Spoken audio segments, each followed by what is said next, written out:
Hola, ¿cómo están? Birna, Ana Laura, buenas tardes. Estamos en Manantiales en este momento.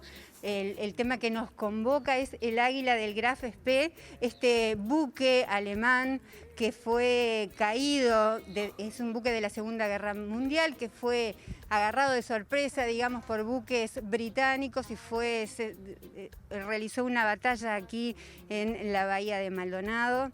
Pero tenemos un invitado de lujo, como decían ustedes, el polifacético Alfredo Echegaray, que ha trabajado muchísimo en los naufragios de Punta del Este. Hoy nos contaba que hace muchísimos años que está trabajando y estudiando sobre ese tema, así que le damos las buenas tardes y les consultamos cómo llegó él a contactar con el Graf Spee, con el Águila del Graf Spee. Buenas tardes.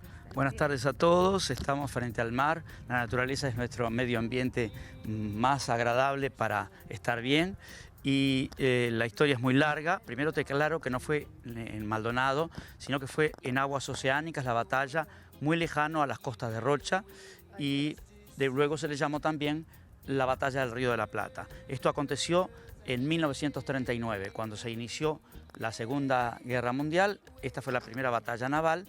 Y ahora te vamos a hacer la historia corta. El barco se hundió por el capitán Hans Langsdorff en las afueras del puerto de Montevideo hacia Buenos Aires.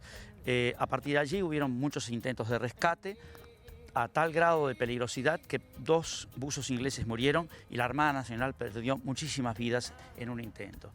Luego te quiero aclarar que yo empecé en investigación a fondo, registrándome como investigador formal en archivos y bibliotecas y museos de España a través del Ministerio de Cultura de España, y luego realicé investigaciones en el Public Record Office de Londres y en otros lugares. También realicé investigaciones en la Biblioteca Nacional. Allí encontré la pista donde en el diario El País del 2 de marzo de 1940 el propietario original, el país que ostentaba su propiedad, vendió a un ciudadano uruguayo en 14.000 libras, y a partir de ahí encontré toda la otra documentación donde encuentro que fue el gobierno británico que le pide permiso para llevarse 7 piezas e investigarlas. Era todo un tema de top secret, decían los documentos, o sea, eran documentos secretos en aquel momento. En principios de la década del 80, estamos hablando de hace 40 años, a un norteamericano le proponen financiar un proyecto donde tenía que poner $1 millón para transformarlo en 100, debido a que anunciaban en todas las primeras planas que un navío tenía toneladas de oro y plata. Descubrí, en función de mi trabajo, con todos los permisos correspondientes, que ese barco no venía de Perú cargado de oro y plata, sino que venía de España para acá, que no traía un solo centavo, traía mercurio, que se utilizaba para purificar la plata. Primera plana en todos los diarios, no hay tesoro en la Loreto, etc. Te estoy haciendo la historia muy corta porque esto da para un ciclo como los de la televisión online. Entonces, inicié, entre otros, el expediente para el rescate siempre fallido de el Graf Spee. 10 años llevó. Y no solo 10 años de papeles, de paciencia y perseverancia, sino luego vender un terrenito, vender ahorros que tuviste de miles de horas de trabajo, en mi caso como DJ cuando empecé en la década del 70. Y aparte de eso, las aguas son totalmente turbulentas. Estamos hablando de un lodo viscoso que no permite ver 3 centímetros. Estamos hablando de que la Armada inglesa perdió 2 buzos, sus vidas en esos hierros retorcidos. Estamos hablando de enormes obstáculos burocráticos, de arqueólogos, etc. Finalmente, el buzo Héctor Vado sacó un cañón para el Discovery Channel antes del 2000 y nosotros, con todo el equipo, logramos rescatar, con el permiso del Estado, en función de un contrato, en función de la ley, el telémetro en el 2004 y el Águila en el 2006, que la gente decía no existe, no pierdas el tiempo con eso, y la exhibimos con una llamada de cortesía al Comité Central Israelita del Uruguay. Alfredo, el Águila estuvo 67 años bajo agua, digamos, ¿qué dimensiones tiene? ¿Qué materiales está construido? El Águila es de bronce, tiene casi 3 metros y tenía corcho, que obviamente se despedazó, para amortiguar la vibración de los viejos motores diésel de la alta tecnología del momento que tenía el Graf Spee. Te quiero aclarar que Uruguay emite una ley hace 40 años por el cual declara propiedad del Estado uruguayo todos los barcos, y a partir de ahí hace contratos con privados para que a su propio riesgo y costo rescaten, y el Estado finalmente recupera, se queda con el 50%, dinero por el cual, por ejemplo, financió el Liceo La Luz en San Carlos, cuando rescataron el naufragio Nuestra Señora de la Luz de 1752. Mirá lo rico que es esto en historias y un marketing para Uruguay tan potente que solo el Discovery Channel, el History Channel, hace poquito, y Nat Geo para 170 países.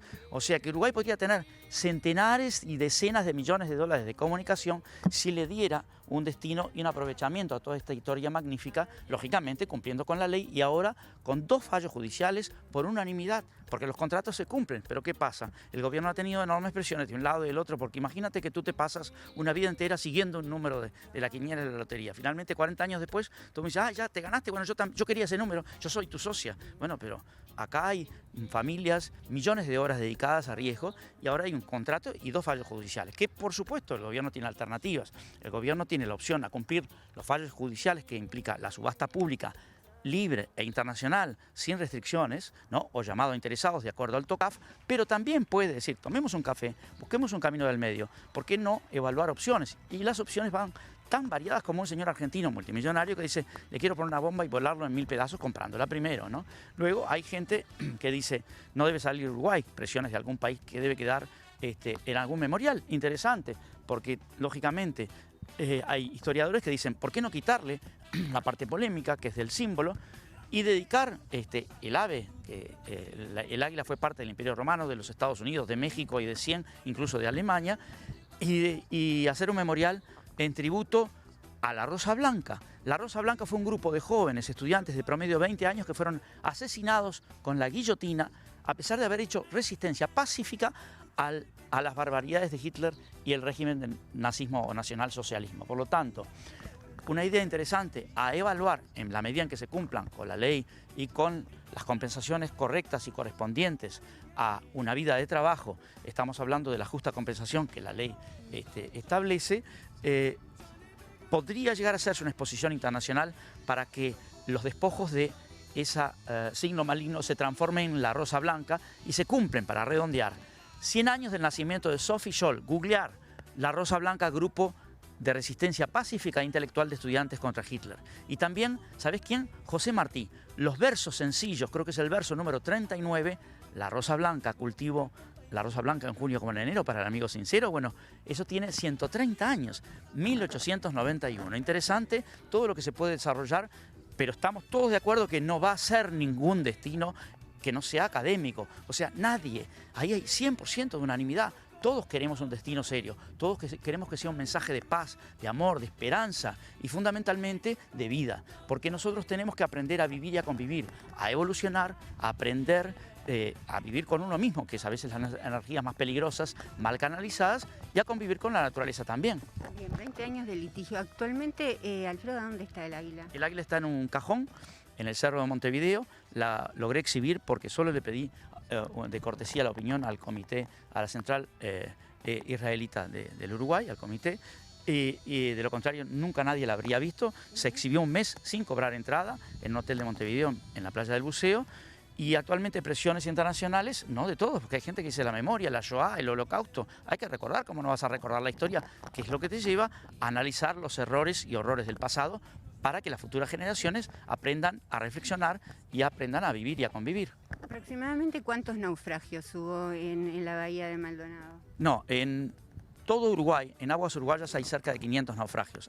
Le llaman pecios, a veces porque son pedazos u objetos, no necesariamente te imagines el barco entero. Y lógicamente con el tiempo se van deteriorando. No hay camino perfecto, soy partidario obviamente de lo didáctico, de la exhibición, y el tiempo se va, o lo roban o lo deteriora el tiempo. Hay metales que desaparecen, como por ejemplo el hierro, se hace polvo, ¿no? Así que en la medida en que se preserve la información, porque cuando se hace un naufragio se hace un mapeo como para justamente mantener la información para los futuros estudiantes e historiadores, ¿no? Es la información histórica fundamental. Bien, te agradezco muchísimo. Gracias a ustedes y ojalá sea Uruguay el lugar donde puedan todos los emprendedores soñar con sus proyectos. Bien, muchas gracias. Compañeras, si no tienen ninguna consulta desde acá, nosotros nos despedimos de este maravilloso lugar con una tarde soleada que por suerte corre bastante aire.